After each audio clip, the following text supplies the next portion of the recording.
Pogi, andito tayo ngayon sa may Dorata Place, Santa Cruz. It's Pandayan Bookshop. Pandayan Bookshop, my favorite bookshop. May bibili tayo ngayon. Let's go inside. Ayan. Tara. Thanks naman sa signal. Push natin yan. Shout out, idol. Hello, ma'am. Dito tayo sa Pandayan. Ayan si Ma'am Beng, nakikita ko na.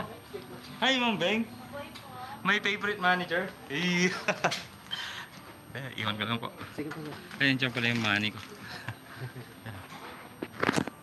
Dito tayo. Ayan, dito tayo sa paborito nating Pandayan Bookshop. Hi, sir. Hello po. Si Ma'am Beng. Okay naman po, masaya. May nanonood pag nasa Pandayan ako. Ayun o, ganda. Isa to sa mga newest stores nila dito sa Bulacan. Gano'ng katagal na to, ma'am? April 4. Yun. Bali, April 4 nag-open itong store. Tapos, yung sa Balagtas, kailan lang no po? Nag-open po siya ng June 20, sir. June 20. Dati kasi doon sila sa Balagtas.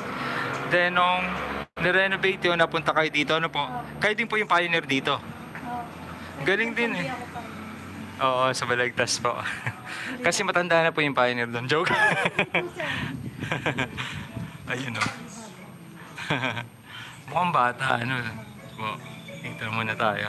Tara, maghanap tayo ng gamit sa painting kasi naubos na naman yung ating gamit. Mabilis maubos. Yan o. Cute. Andito si, ano, Chelsea Manalo. Miss Philippines. Ayun o.